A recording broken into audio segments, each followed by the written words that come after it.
Hola, muy buenas tardes a todos. Bienvenidos nuevamente a este programa Who Love Impacto Consciente, a un programa más que hemos preparado para ustedes con gran cariño desde Querétaro para todo el occidente de México. Who Love Impacto Consciente, el poder de la conciencia para el cambio social. El día de hoy traemos un tema fantástico, un tema que nos va a traer por los caminos de la conciencia, en el cual todos podemos estar informados y podemos estar ya alineados a todo lo que viene siendo la responsabilidad penal de las empresas por la violación de los derechos humanos.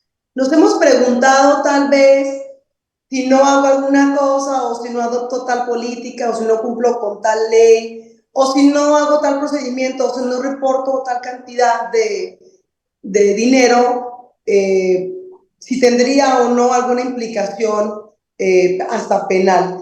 El día de hoy estoy muy contenta. Hemos estado haciendo estos programas con gran cariño para todos ustedes. Hablar de responsabilidad social habla de un compromiso y una corresponsabilidad de todos nosotros. Responsabilidad social, caminamos por los programas ya de qué viene siendo el autoconocimiento, la conciencia, el tema más importantísimo de la comunicación no violenta, vimos el tema importantísimo de la cultura de paz, cómo empezar a implementar ya la cultura de paz en nuestros consejos, en nuestra casa, en nuestras empresas. Nos hemos ido a temas de cómo la tecnología puede estar al servicio de la comunidad.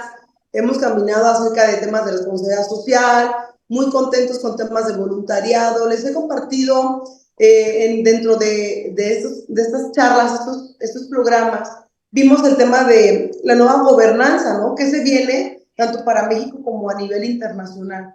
Pero el día de hoy hemos elegido de manera especial este programa, bueno, con un invitado especial que en un momento más le voy a presentar.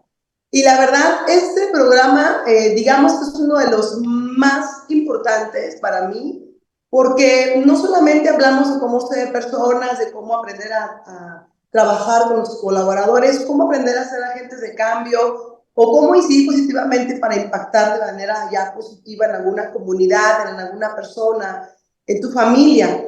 El día de hoy hablamos de algo muy serio, la responsabilidad penal en las empresas por la violación de los derechos humanos. Nuestro invitado especial el día de hoy justamente es el exsecretario general del Consejo General de Abogacía Mexicana, Alonso González Villalobos. Para mí es un honor que Alonso haya aceptado la invitación a este programa y estoy muy contenta de tenerla aquí con nosotros. Alonso, bienvenido, ¿cómo estás? Muchísimas gracias, Ari. Estoy pues muy contento de estar contigo y el honor es todo mío de poder compartir contigo este espacio. Muchas gracias por la invitación. Muchas gracias, Alonso. Bueno, pues ya dando ese pequeño contexto, primero platícanos tu expertise, qué es lo que has estado haciendo en los últimos años. Obviamente esta responsabilidad tan grande de haber sido secretario general del Consejo General de Abogacía Mexicana y qué estás haciendo actualmente antes de dar inicio a nuestro tema.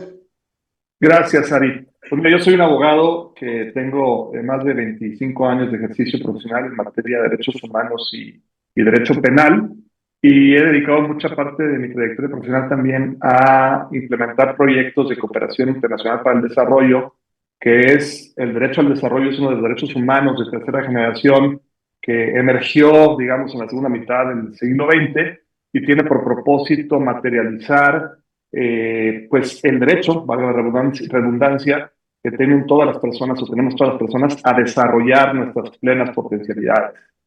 Actualmente ejerzo desde la consultoría privada, tengo oficinas físicas en Guadalajara y en la Ciudad de México, pero pues con la posibilidad de acompañar esfuerzos en cualquier parte del país. Así que bueno, pues encantado de la vida de estar contigo. Muchas gracias, Alonso. Es un honor, en verdad, toda esta experiencia que nos vas a compartir en temas de derechos humanos, en temas de responsabilidad penal. Y la verdad que con todo tu expertise, con todo tu background, nos va a fascinar que nos puedas dar luz justamente en este tema tan importante. Platícanos, Alonso, porfa, ¿qué significa responsabilidad penal? O sea, dentro del marco mexicano, ¿cómo lo podemos definir? El marco legal mexicano. Sí, mira, déjame te la planteo de esta forma, si me lo permites, Ari.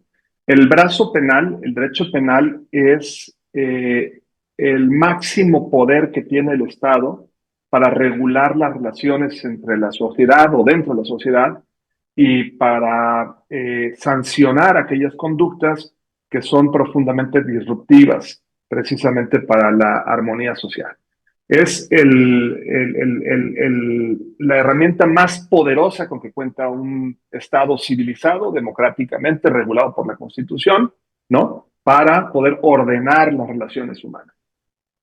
De esta suerte, entonces, la responsabilidad penal de las empresas significa que las empresas pueden ser sujetas de sanciones, de profundas y graves sanciones que vamos a tratar de explicar un poco más adelante, en caso de que incurran en ciertas conductas que violan aquellos principios más elementales de la convivencia humana que de alguna manera pueden ser entendidos como los derechos humanos que están cristalizados en algunos de los códigos penales del país.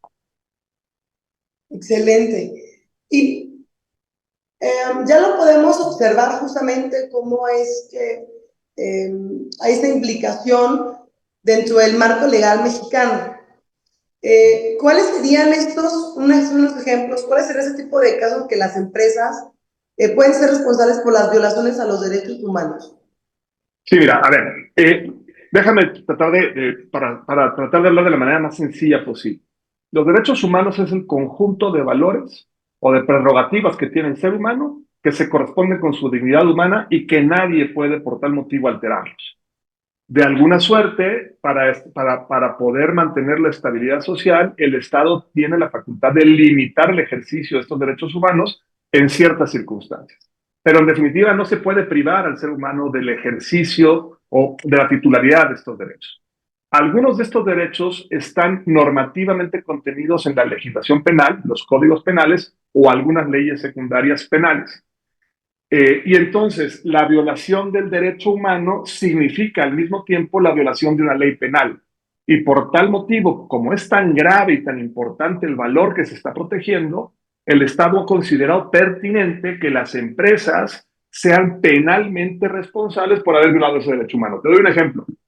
Hace un par de meses, en junio, se aprobó una reforma a la ley de trata de personas, o la ley que pretende abatir la trata de personas, lo que significa engañar a alguien para explotar su cuerpo, con distintas finalidades, ¿no? Bueno, hace un par de meses se incorporó una modificación a la ley de trata para señalar que cuando las personas trabajadoras son obligadas a trabajar más allá de la jornada legalmente establecida, que son 48 horas más las 9 horas semanales extras que están permitidas por la ley, si el patrón hace a sus empleados trabajar más de ese límite de horas, estará cometiendo un delito. Y estará, entonces, el patrón físicamente, la persona físicamente sujeta a responsabilidad penal, lo mismo que la empresa. ¿Qué otras conductas pueden ser penalmente relevantes que tengan vinculación con derechos humanos? Pues, por ejemplo, el acoso sexual. ¿Por qué? Porque el derecho humano que está en juego es la libertad sexual de las personas. Por ejemplo, el acoso laboral, que tiene que ver con el derecho humano a trabajar libre de violencia, ¿no? Estas dos categorías son penalmente relevantes. Por supuesto, ¿qué te puedo decir? Hay desde violaciones al medio ambiente, porque todos tenemos derecho a un medio ambiente sano. Entonces, cuando una empresa avienta sus desperdicios líquidos o los avienta o desechos sólidos y contamina con ello el medio ambiente, está violando el derecho humano al medio ambiente sano que tenemos, que está consagrado en favor de todas y de todos, ¿no? Y hay una sanción penal establecida en la legislación penal para aquellas empresas que incurren en estas prácticas, ¿no? Pero de eso también te puedo platicar, por ejemplo, de explotación de bienes nacionales, ¿qué te puedo decir? De violencia, de defraudaciones internas, de defraudaciones frente a terceros.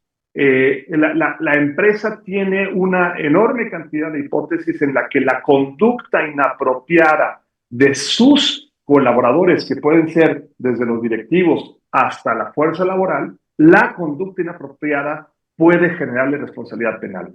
En la gran mayoría de los casos, esas conductas son también violatorias de derechos humanos. Y por tal motivo no solamente habría responsabilidad penal, También se podrían detonar procedimientos de responsabilidad internacional por que, en un momento podemos hablar de eso, las empresas ya también deben proteger los derechos humanos. Hay normatividad blanda internacional al respecto, ¿no? Ok. Entonces, esto es, digamos, el gran escenario y la gran novedad. Esto no sucedía hace unos cuantos años en México.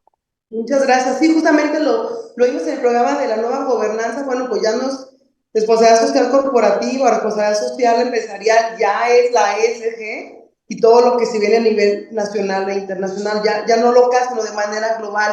Observo Correcto. entonces esta importancia, Alonso, de que las empresas puedan estar conscientes, obviamente, de su rol para la protección de los derechos humanos, porque como tú bien dices, ¿no? Violar un derecho humano, pues es justamente estar violentando la sana convivencia tanto de un colaborador como de un trabajador, como de nuestra sociedad en común, ¿no? Algo importantísimo que acabas de mencionar justo es, si no hay, si no tenemos información de los derechos humanos, qué son los derechos humanos, cuáles son los derechos humanos y quiénes están al pendiente de nuestros derechos, no podremos saber entonces cómo defendernos o qué está bien o qué está mal. Hablamos en el primer de los temas que tuvimos en el programa del tema del autoconocimiento. Pasa lo mismo. Si no estamos informados, si no sabemos cuáles son nuestros derechos, no podemos saber si alguien está violando nuestros derechos. De manera así, muy objetiva, muy asertiva, te pregunto, ¿qué leyes mexicanas o internacionales están involucradas en la protección de los derechos humanos dentro del contexto empresarial, Alonso?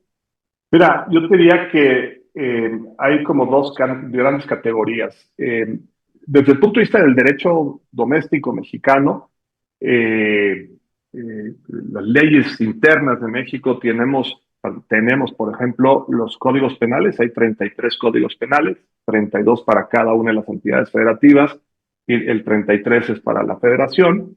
Tenemos, por supuesto, las leyes que tienen que ver con la protección de los derechos de los trabajadores, es decir, la Ley Federal del Trabajo.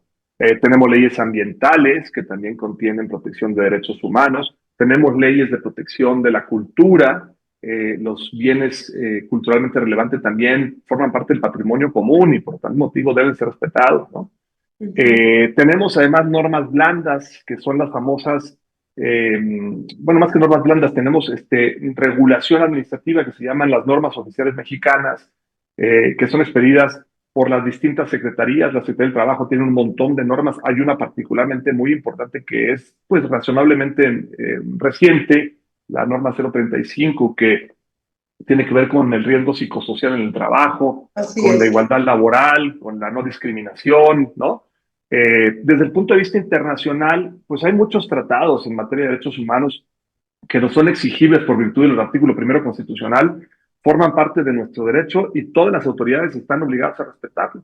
La Convención Americana de Derechos Humanos de manera paradigmática de 1969, el Pacto Internacional de Derechos Civiles y Políticos y el Pacto Internacional de Derechos Económicos, Sociales y Culturales de 1966, ambos. Por supuesto, las declaraciones, tanto la Universal de 1948 como la Declaración Americana, si la memoria no me falla, de 1950, no, también el 48 de abril. Es decir, y luego hay un montón de tratados especializados. Hay una convención para proteger los derechos de la infancia, de la niñez, hay de 1990. Hay una convención para proteger los derechos de las mujeres, que es importantísima, la CEDAW. Hay una convención que tiene que ver con los bienes culturales. En fin, hay un montón de instrumentos internacionales, tanto dentro de la ONU como del contexto interamericano, que protegen los derechos humanos. Además, muchas de los principios que están ahí establecidos se incorporan, diría yo, en instrumentos nacionales que son como más comunes para nuestra operación diaria,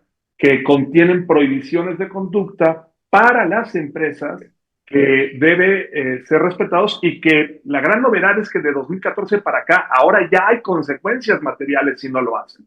La obligación de respetarlo existe desde siempre. Lo que pasa es que lo que no había era un mecanismo para exigirle esa responsabilidad. A nivel internacional también te diría, hay lo que los internacionalistas llaman las normas blandas. Tú acabas de mencionar los criterios ESG, ¿no? Los criterios ambientales, sociales y de buen gobierno.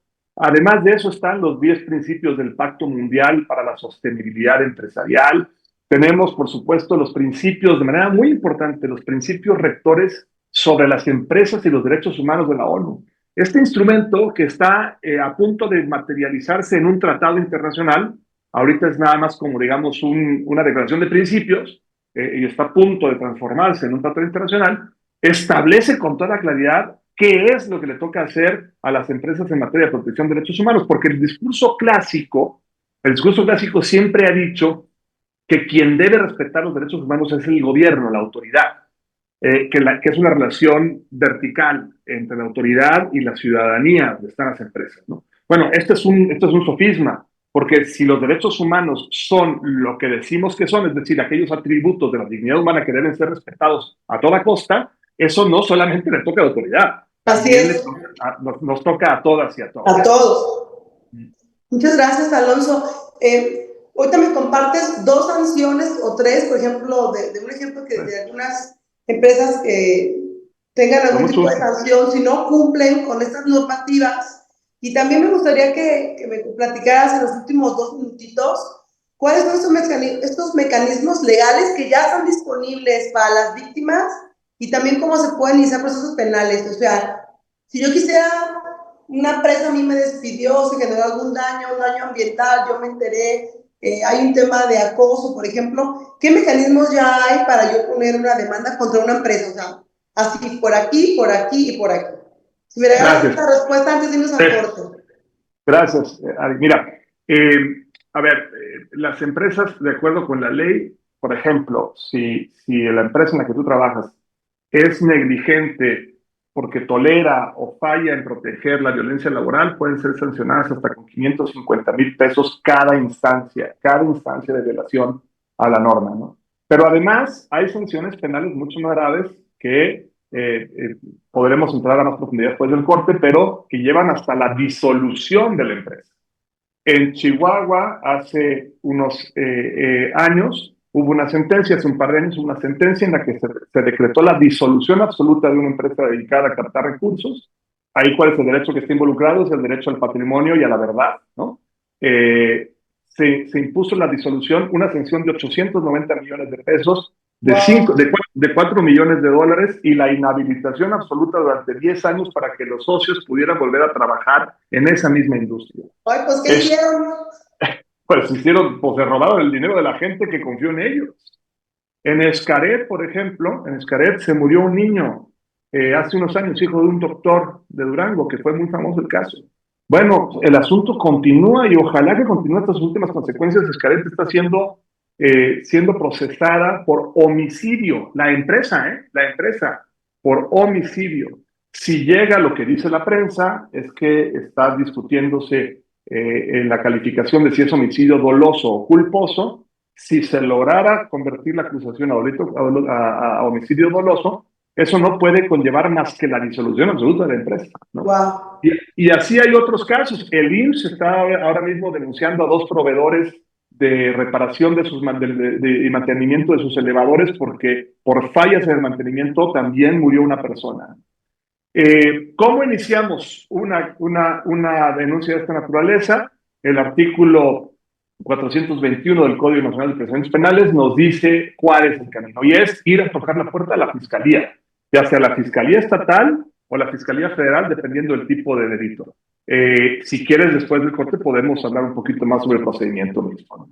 Muchas gracias. Sí, este caso sí lo supe de Xcaret, justo del niño que queda atrapado como en unas mangueras, ¿no? En un filtro. En un filtro, ajá, como en un succionador o ya, ahora sí que no me supe, pero sí, justo siguen ellos operando, todo bien, nadie supo, a nadie le importa, nadie se enteró, pero tan valiosa es la vida de mis hijos como la de tus hijos, como la de los hijos del hijo del doctor, ¿no? Muchísimas gracias por darnos luz. Obviamente, tienes todo un mapeo global, o sea, tienes claro Querétaro aquí, Chihuahua, allá en Xcaret, y justo eso es lo que queremos compartirles a todos.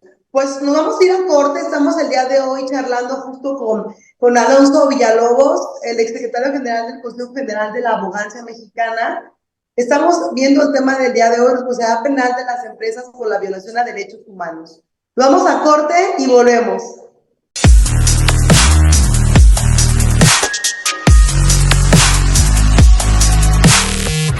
Bien, pues continuamos con este programa Who Love el Impacto Consciente, el poder de la conciencia para el cambio social. El día de hoy nos encontramos charlando el tema de la responsabilidad penal de las empresas por la violación a los derechos humanos. Y bueno, estábamos charlando justo con Alonso González Villalobos, el exsecretario general del Consejo General de Abogacía Mexicana. Nos quedamos, antes de irnos al corte, en qué es lo que tendríamos que hacer si quisiéramos nosotros, pues, poner alguna demanda penal en contra de una empresa. Y bueno, nos gustaría saber, Alonso, que nos compartas también cuáles serían los pasos de las empresas si quisieran seguir, ¿no? Si quisieran asegurar ese cumplimiento de las normativas de los derechos humanos. ¿Qué es lo que tiene que hacer una empresa? Gracias, Ari.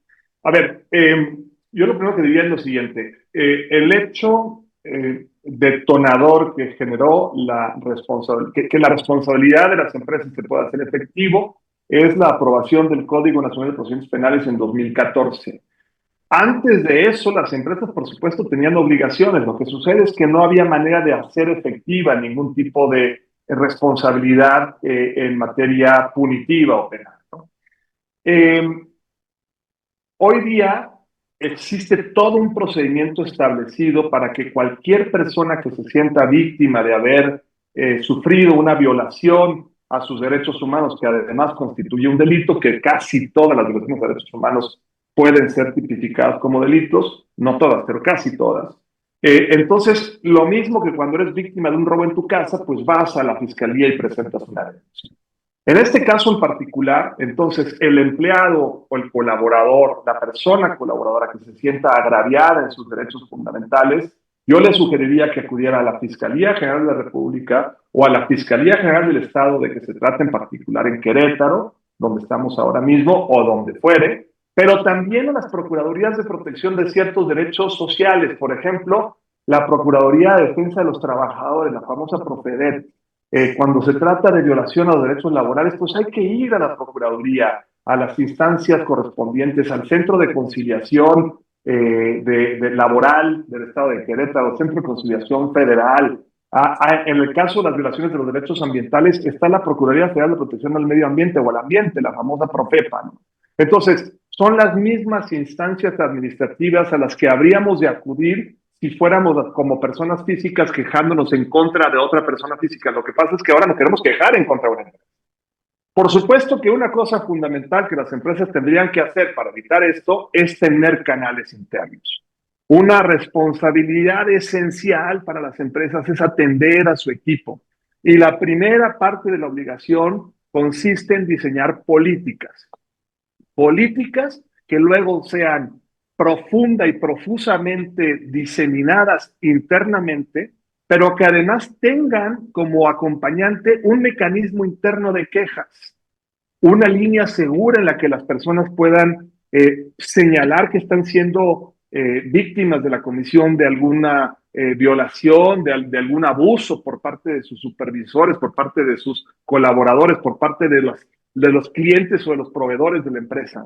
Lo que la ley señala, Ari, es que las empresas están obligadas, no, esto es una cosa de ser buenas personas, que por supuesto que hay que ser buenas personas para tener una mejor sociedad, pero no basta eso, ¿no? Sí, no basta hay que actuar. eso, ¿no? Hay que actuar, ¿no? Y entonces, la ley le exige a las empresas que pongan en operación un concepto que se denomina debido control o controles debidos.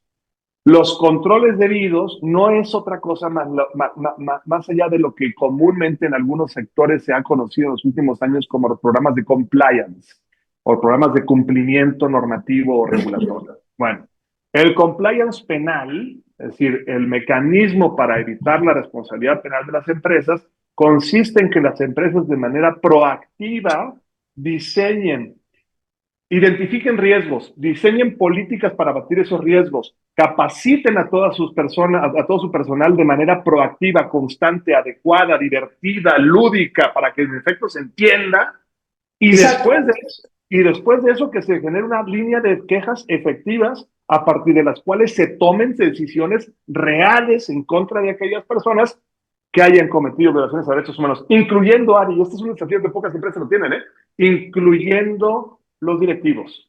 ¿Qué pasa cuando es el director general que se porta mal? ¿No? ¿Quién le pone las orejas? Bueno, si la empresa quiere cuidarse a sí misma, tendrá que tener un mecanismo para evitar que también, o más bien para reaccionar en caso de los directivos. Fíjate que voy a aprovechar para hacerte una pregunta personal que me vino a la mente. Sí. O sea, a ver, a nivel, para el tema penal, ¿qué es válido? ¿Videollamadas, mensajes, parte médica de lesiones? O sea, para un tema todos penal, los anteriores.